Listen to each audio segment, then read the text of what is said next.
Seigneur soit avec vous et avec votre esprit. Évangile de Jésus-Christ selon saint Luc. Gloire à toi, Seigneur. Les foules qui venaient se faire baptiser par Jean lui demandaient: « Que devons-nous faire ?» Jean leur répondait: « Celui qui a 2 vêtements, qu'il partage avec celui qui n'en a pas.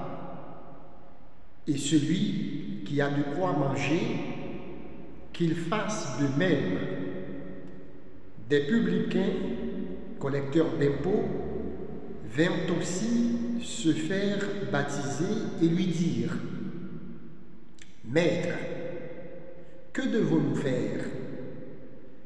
Il leur répondit: « N'exigez rien de plus que ce qui vous est fixé. » À leur tour, des soldats lui demandaient: « Et nous, que devons-nous faire ?» Il leur répondit: « Ne faites ni violence ni tort à personne, et contentez-vous de votre solde. » Or, le peuple était en attente, et tous se demandaient en eux-mêmes si Jean n'était pas le Messie.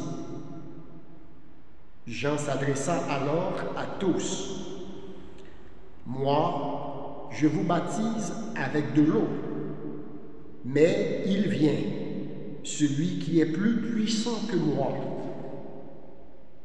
Je ne suis pas digne de défaire la courroie de ses sandales. Lui vous baptisera dans l'Esprit Saint et dans le feu.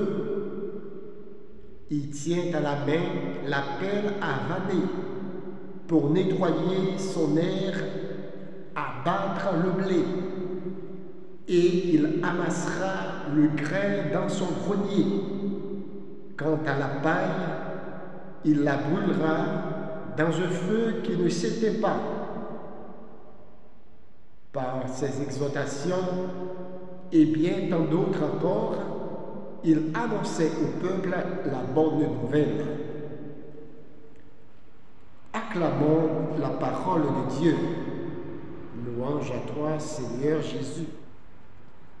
Tandis que nous continuons à espérer, ce sentiment qui fait entretenir comme probable la réalisation de ce que nous désirons, notre confiance, notre croyance devient de plus en plus intense et s'achemine à une vitesse exponentielle vers notre objectif principal du temps de l'Avent, qu'est la nativité de notre Sauveur.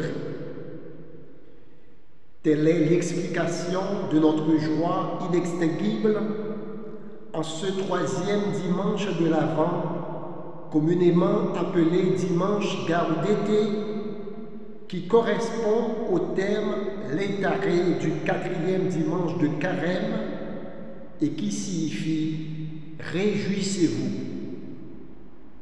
Notre joie est immense, car notre Sauveur est proche. C'est donc toute l'expression ou encore le point saillant de toute la liturgie d'aujourd'hui. S'agit-il du prophète Sophonie dans la première lecture à travers cette invitation solennelle, mais aussi péremptoire de la fille de Sion, personnification de Jérusalem et de sa population, à pousser des cris de joie?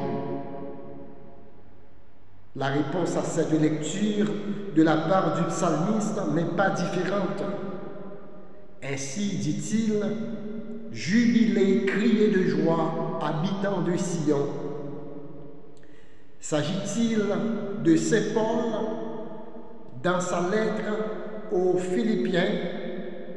Cette même invitation se fait avec insistance. « Frères, soyez dans la joie. » « Je le redis, soyez dans la joie. » On ne peut pas ne pas vivre dans la joie. Par ailleurs, dans l'Évangile, si nous devions poser la même question à Jean le Baptiste à la manière des foules, à savoir, que devons-nous faire? J'en suis sûr, il nous répondrait dans la dynamique de ce dimanche, soyez dans la joie. En revanche, au regard des réponses distinctives de Saint Luc à cette question unique des différentes catégories de la foule, que devons-nous faire? Il me semble que vivre dans la joie suppose 3 aspects extrêmement importants dans notre vie. D'une part, le partage. Partager avec ceux qui n'en ont pas, répondit-il aux foules. D'autre part, l'indulgence.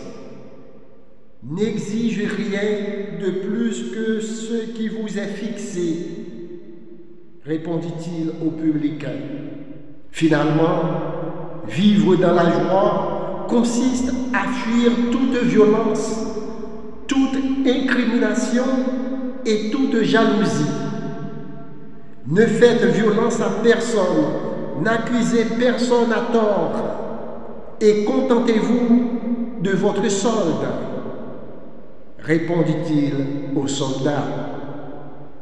Par conséquent, ne vous laissez pas voler votre joie. Tels sont donc les mots du pape François dans son exhortation apostolique Evangelii Gaudium. Sœurs et frères bien-aimés dans le Christ, vivons dans le partage et l'indulgence. Fuyons avec horreur la violence, l'incrimination et la jalousie sous toutes leurs formes. Ainsi, notre joie sera parfaite et nous serons prêts à accueillir notre Sauveur dans cette crèche de Noël. Ayons une intention toute particulière pour tous ceux et toutes celles à travers le monde qui ne connaissent que peine, douleur, misère dans leur vie. Tous ceux et toutes celles qui sont en quête d'une joie véritable, que l'Esprit Saint, par le biais de notre Mère Marie, leur donne de trouver une joie certaine et durable. Amen.